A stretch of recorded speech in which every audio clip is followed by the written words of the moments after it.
Hi, എല്ലാവർക്കും ഇന്നത്തെ റേമയിലേക്ക് സ്വാഗതം. വചനത്തിലൂടെ നമുക്ക് ദൈവത്തിൻ്റെ സ്വരം ശ്രവിക്കാം. നമ്മളങ്ങനെ ശ്രവിക്കുന്ന ഓരോ വചനത്തിനെയാണ് റേമ വചനങ്ങൾ എന്ന് പറയുന്നത്.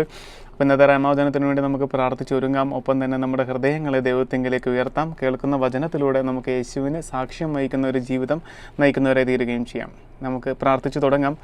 പിതാവായ ദൈവമേ, വചനമാകുന്ന യേശുവിലൂടെ ഞങ്ങളടുത്ത് സംസാരിക്കണമേ. യേശുവാകുന്ന സത്യത്തെ മാത്രം പിൻചെല്ലാൻ വേണ്ടി ഞങ്ങളങ്ങ് പ്രത്യേകം ഒരുക്കണമേ. പരിശുദ്ധാത്മാവിനാൽ പൂർണ്ണമായി നയിക്കപ്പെട്ട് യേശുവാകുന്ന സത്യത്തെ ലോകം മുഴുവൻ പ്രഘോഷിക്കുവാൻ ഞങ്ങളെ അങ്ങയുടെ ഉപകരണങ്ങളാക്കി തീർക്കുകയും ചെയ്യണമേ.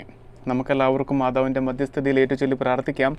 നന്മ നിറഞ്ഞ മറിയമേ സ്വസ്തി, കർത്താവ് അമ്മയോടുകൂടെ സ്ത്രീകളിൽ അമ്മ അനുഗ്രഹിക്കപ്പെട്ടവളാകുന്നു. അമ്മയുടെ ഉദരത്തിൻ ഫലമായ ഈശോ അനുഗ്രഹിക്കപ്പെട്ടവനാകുന്നു. പരിശുദ്ധ മറിയമേ തമ്പുരാൻ്റെ അമ്മേ, പാപികളായ ഞങ്ങൾക്ക് വേണ്ടി ഇപ്പോഴും ഞങ്ങളുടെ മരണസമയത്തും തമ്പുരാനോട് അപേക്ഷിച്ചുകൊള്ളണമേ. ആമേൻ. വചനത്തിൻ്റെ അമ്മയായ മറിയമേ, ഞങ്ങളിൽ വചനം നിറയാൻ അമ്മ നിരന്തരം അപേക്ഷിക്കണമേ. പാപികളുടെ സങ്കേതമേ, ഞങ്ങൾക്ക് വേണ്ടി അപേക്ഷിക്കണമേ. അപ്പം നമുക്ക് ഇന്നത്തെ വചനം കണ്ടെത്താം. നമ്മളിതാ ഈ ഭാഗത്തു നിന്നാണ് വചനം എടുക്കുന്നത്. ലൂക്ക 17-ാം അധ്യായത്തിൻ്റെ 20-ാമത്തെ വാക്യം. ലൂക്ക 17:20. മനുഷ്യപുത്രൻ്റെ ആഗമനം. ദൈവരാജ്യം എപ്പോഴാണ് വരുന്നത് എന്ന് ഫരിസയർ ചോദിച്ചതിന് അവൻ മറുപടി പറഞ്ഞു, പ്രത്യക്ഷമായ അടയാളങ്ങളോട് കൂടെയല്ല ദൈവരാജ്യം വരുന്നത്. ഇതാവിടെ അതാവിടെ എന്ന് ആരും പറയുകയുമില്ല. എന്തെന്നാൽ ദൈവരാജ്യം നിങ്ങളുടെ ഇടയിൽ തന്നെയുണ്ട്.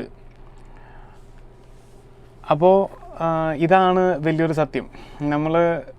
നമ്മുടെ ഇടയിലുള്ള ആ ഒരു ദൈവരാജ്യത്തെ നമുക്ക് കാണാൻ പറ്റാതെ അപ്പുറത്തുള്ള വലിയ ഒരു കാര്യത്തെ പറ്റിയിട്ടാണ് നമ്മളെപ്പോഴും ലക്ഷ്യം വെച്ചുകൊണ്ട് അതാണ് ദൈവരാജ്യം, ആ തരത്തിലാണ് നമ്മുടെ രീതി.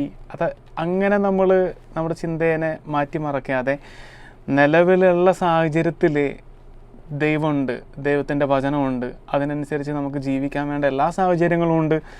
ചെയ്യാത്തത് നമ്മുടെ കുറവൊന്നും മാത്രമാണ് എന്നുള്ള ആ ഒരു ബോധ്യമാണ് നമുക്ക് വേണ്ടത്. അപ്പോൾ നമ്മുടെ ഇടയിൽ തന്നെയുള്ള ആ ദൈവരാജ്യത്തെ വേണം നമ്മൾ വ്യാപിപ്പിക്കാൻ. മറ്റുള്ളവരിലോട് ദൈവത്തെ പറഞ്ഞു കൊടുത്തുകൊണ്ട്, അല്ലെങ്കിൽ മറ്റുള്ളവരിലുള്ള ദൈവത്തെ നമ്മൾ കണ്ടുകൊണ്ട് ജീവിച്ചുകൊണ്ട്, അങ്ങനെ ഏതെല്ലാം തരത്തിൽ തമ്പുരാൻ നമ്മളടുത്ത് പറഞ്ഞിട്ടുണ്ടോ ആ തരത്തിലെല്ലാതും നമ്മൾ ആ ദൈവരാജ്യത്തെ നമ്മൾ ഉപയോഗിക്കണം. അപ്പോൾ മരിച്ചതിന് ശേഷമുള്ള ആ ഒരു നിത്യഭാഗ്യത്തെ നമ്മൾ ദൈവരാജ്യം എന്ന് മാത്രം മുന്നിൽ കാണാതെ നിലവിലുള്ള ലോകത്തിൽ നമ്മൾ സഹോദരൻ സ്നേഹിച്ച് ദൈവത്തെ സ്നേഹിക്കാൻ പറ്റട്ടെ.